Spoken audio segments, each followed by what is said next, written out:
یمن میں ایک قبیلہ آباد تھا جس کا سردار حاتم طائی تھا۔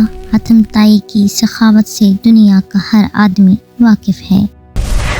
رسول اللہ صلی اللہ علیہ وآلہ وسلم کے زمانے میں کچھ لوگ جب قید ہو کر آئے اور حضور پاک صلی اللہ علیہ وآلہ وسلم کو یہ پتہ چلا کہ ان قیدیوں میں حاتم طائی کے قبیلے کی ایک خاتون بھی ہیں، تو حضور پاک صلی اللہ علیہ وسلم نے ارشاد فرمایا کہ خاتون کو رہا کر دیا جائے۔ خاتون کو جب رہائی کی خوشخبری سنائی گئی تو اس نے یہ کہہ کر آزاد ہونے سے انکار کر دیا کہ میرے ساتھ قبیلے کے دوسرے افراد بھی ہیں۔ رسول اللہ صلی اللہ علیہ وسلم نے پورے قبیلے کو آزاد کر کے مال و غنیمت واپس کر دیا، ساتھ ساتھ اپنی طرف سے انعام و اکرامات سے نوازا اور بنفس و نفیس خود تشریف لے جا کر قبیلے کو رخصت کیا۔ ناظرین گرامی، حاتم طائی کی سخاوت کے لیے ایک قصہ بیان کیا جاتا ہے کہ روم کے بادشاہ کے دربار میں ایک دن حاتم طائی کی سخاوت کا تذکرہ ہوا۔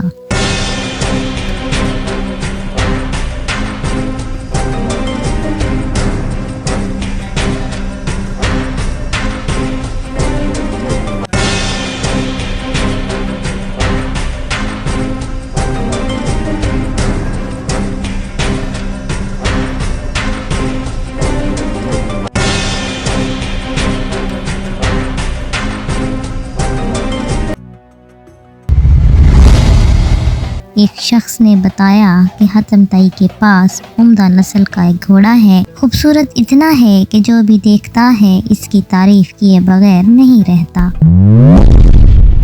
حاتم طائی کی تعریف سن کر بادشاہ نے کہا، جب تک کسی آدمی کو آزمایا نہ جائے اس وقت تک اس کے بارے میں کوئی رائے قائم کرنا عقل کے خلاف ہے۔ بادشاہ نے وزیر سے کہا، جاؤ اور حاتم طائی کی سخاوت کے بارے میں ہمیں معلومات فراہم کرو اور اس سے کوئی ایسی چیز طلب کرو جو اس کی نظر میں سب سے زیادہ قیمتی ہو۔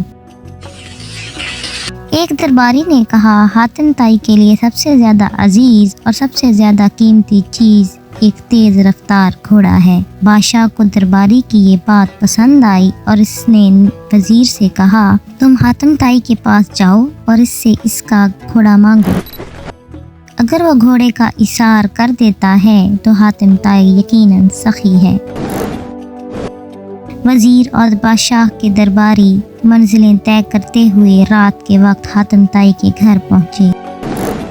جس وقت یہ لوگ وہاں پہنچے موسلا دھار بارش ہو رہی تھی۔ کھپ اندھیرے میں بادلوں کی گرج چمک ماحول کو خوفناک بنا رہی تھی۔ ایسے خراب موسم میں گھر سے نکلنا بھی ممکن نہیں تھا۔ مہمانوں کے کھانے کا انتظام کرنا مشکل کام تھا، لیکن حاتم طائی نے میزبانی کا حق ادا کیا اور مہمانوں کی تواضع اور آرام و آسائش کا پورا انتظام کر دیا۔ دسترخوان پر لذیذ بھنا ہوا گوشت کھا کر مہمان خوش ہوئے اور انہوں نے اپنے اندر سفر کی تھکان کی جگہ توانائی محسوس کی اور گہری نیند سو گئے۔ صبح کے وقت بارش تھم چکی تھی اور فضا گرد و غبار سے صاف ہو گئی تھی۔ درخت دھلے ہوئے تھے، ہوا ٹھنڈی تھی، ایسے محسوس ہو رہا تھا کہ آکسیجن گھونٹ گھونٹ اندر اتر رہی ہے۔ ناشتے کے دوران وزیر نے مہمان نوازی کا شکریہ ادا کیا اور آنے کا مقصد بیان کیا۔ وزیر اس طرح مخاطب ہوا، ہمارے بادشاہ کے سامنے آپ کے گھوڑے کی بہت تعریف کی گئی ہے۔ بادشاہ چاہتے ہیں کہ آپ اپنا گھوڑا بادشاہ کی خدمت میں نظر کر دیں۔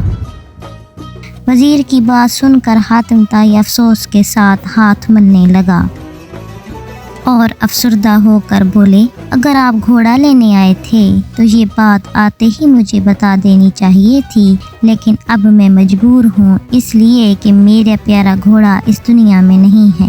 پوری رات طوفانی بارش برستی رہی، میرے لیے ممکن نہیں تھا کہ اتنے سارے لوگوں کے کھانے کا انتظام کر سکوں۔ یہ بھی ممکن نہ تھا کہ گاؤں جا کر ضیافت کے لیے کوئی جانور منگوا سکوں، لہٰذا میں نے گھوڑے کو ذبح کر دیا اور اس کا